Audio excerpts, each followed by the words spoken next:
عالسلامة، إن شاء الله تكونوا بكلكم ألف صحة وبخير. اليوم كالعادة جيتكم فيديو جديد ووصفة جديدة. اليوم باش نعملوا مع بعضنا مقرونة بالحوت، مقرونة بالسومو باش نعملوها.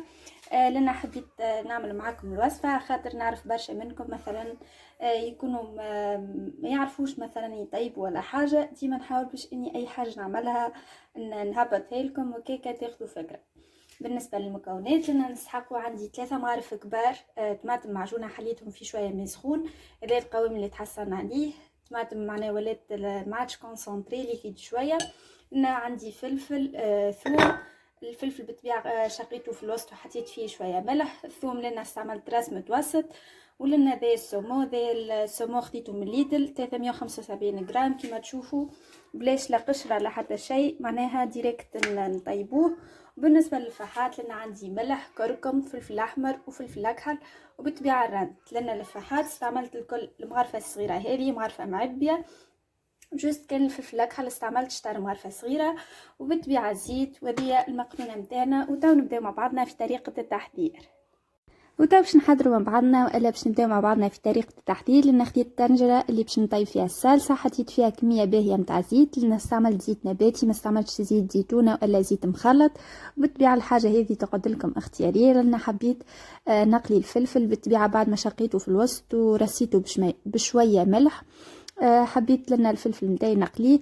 على فكره فما شكون الصوص نتاع المكرونه الفلفل يرميه في الاخر، الحقيقه لنا ما حبيتش نرميه في الاخر، حبيت الطعمه نتاعو تكون مقليه، معناها البنه نتاعو هو مقلي. وخاصه كي نطلعوا معناها الفلفل والزيت كي يقعد لنا معناها المطعم نتاعو بالفلفل يجي ياسر بنين. طيب باش نطلع الفلفل نتاعي ونوريكم بعد شعملت.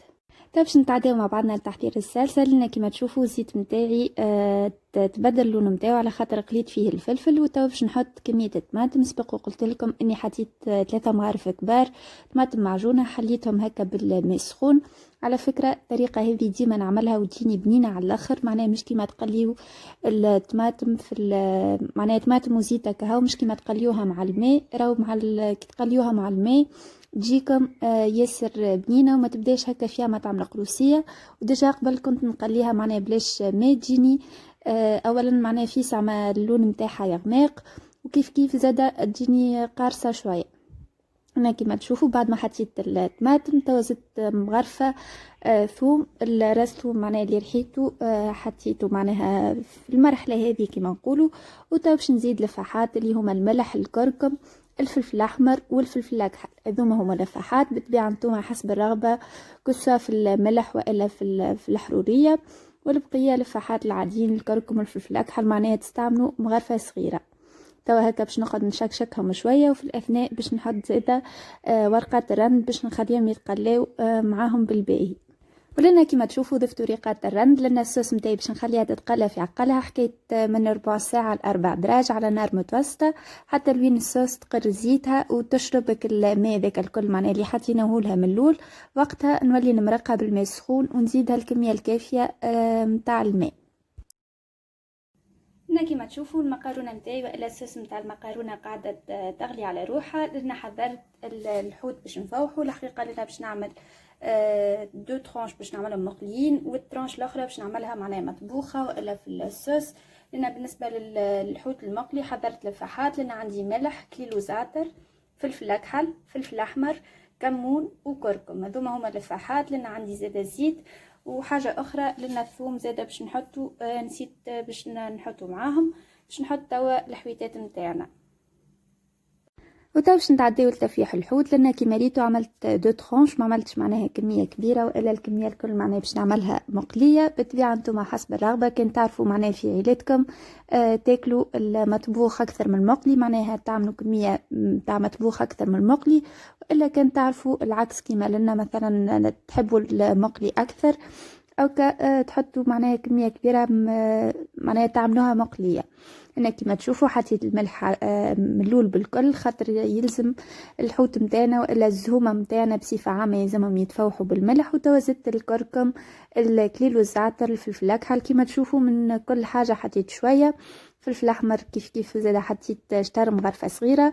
كل الكمون لنا باش نحط مغرفه صغيره معبيه باهية. وبالطبيعة بعد ما ضفت الفحات الكل باش نزيد الزيت، كيف كيف لنا عندي سنتين ثوم باش نفرمهم معناها بالوحدة اللي ترابي جبن، باش نفرمهم باش نفوحهم بالباهي، ولنا باش نخليهم والا باش ندخلهم للفريجيدير يتشربوا بالباهي الفاح متاعهم.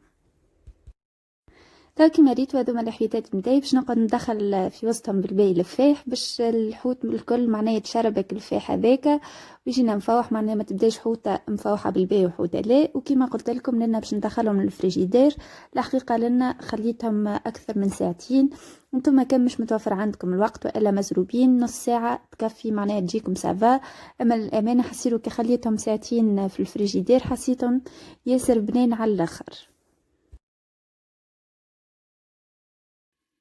تو كيما تشوفوا في الاثناء الصوص متاعي عملت غلوه باهيه والا تقلت لنا بالباهي، لان خليتها حكايه 4 دراج.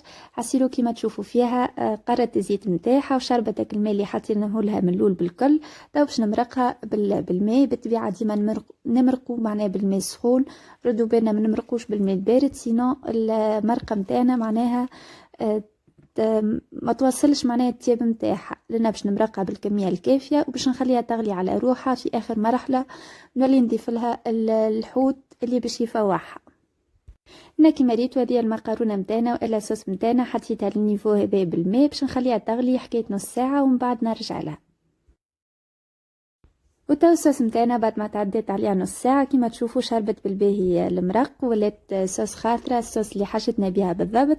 لنا قبل بالدرج متياب باش نحط الحوت يطيب. كيما تعرفوا الحوت ما يحبلوش برشا وقت في التطيب، جوست الدرج ونطفيو عليه باش ما يصيبش معناها الشوك نتاعو كان موجود. لنا سومو معناها ما فيش يشوك، اما الحوت ما يقعدش برشا وقت.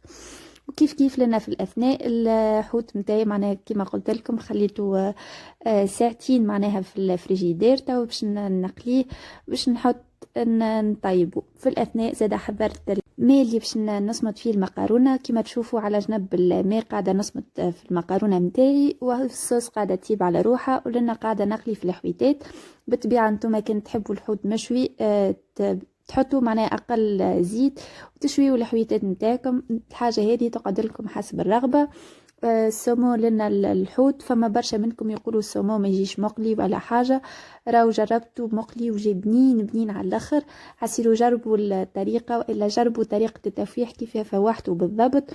صدقوني جي بنه على بنه، بالاخص كي خليته يتشرب لفاح معناها في الفريجيدير جي بنه على بنه ما نحكي لكمش. وبالطبيعة لنا الحوت نتاعي باش نقعد نقلبوا عشيرات الكل معناها من الفوق ومن اللوطة من عجنبات الزوز باش يطيب لنا وياخذ التحميره المزيانه معناها من الشيرات الكل. لنا كيما ريتو الماء نتاعي قاعد يغلي. لنا باش نحط الزيت كيف كيف الملح، ولنا باش نعمل مكرونه فله. بالطبيعه انتم تعملوا اللي تحبوا، كسوا معناها سباغيتي بلومه بابيون. الحقيقه تعجبني المكرونه بالحوت على معناها تعجبني كي تبدا فله، هذاك علاش عملت فله. وبالطبيعه نتوما حسب الرغبه والا تنجموا تعملوا تليفون حاجه اللي تحبوها تعملوها. هذه المكرونه باش نحط نصمتها ومن بعد نوريكم في اخر مرحله المكرونه كيف باش نسقيها ونوريها لكم بعد في طبق التقديم. وتا كيما تشوفوا كل شيء حاضر. هذه المكرونه نتاعي بعد ما صبتها كيف كيف الصوص حاضره والحوت زاده كمل تقليته. انا باش نسقي المكرونه نتاعي. وعلى فكره المكونات والا المقادير اللي عطيتهم لكم راهو مقادير يكفيو معناها لرطل المكرونه. نتوما كان باش تعملوا كيلو الا كيلو ونص بالطبيعه تضعفوا في المكونات والا تزيدوا في المكونات كسوة طماطم والا ثوم. كيف كيف الحوت بالطبيعه عاد هذاك يقعد حسب افراد العائله نتوما والعائله نتاعكم. وتو باش نكمل نسقي المكرونه نتاعي ونوريها لكم بعد في الشكل النهائي وفي طبق التقديم.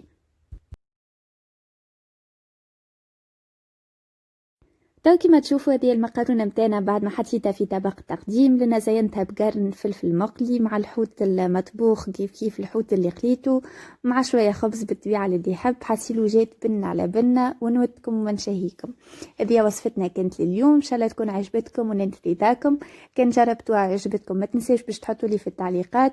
ومرحبا زاده بكل تساؤلاتكم وكل اقتراحاتكم. تو بقى لي باش نقول لكم بالسلامه في امان الله، وان شاء الله ملتقانا في وصفات اخرين.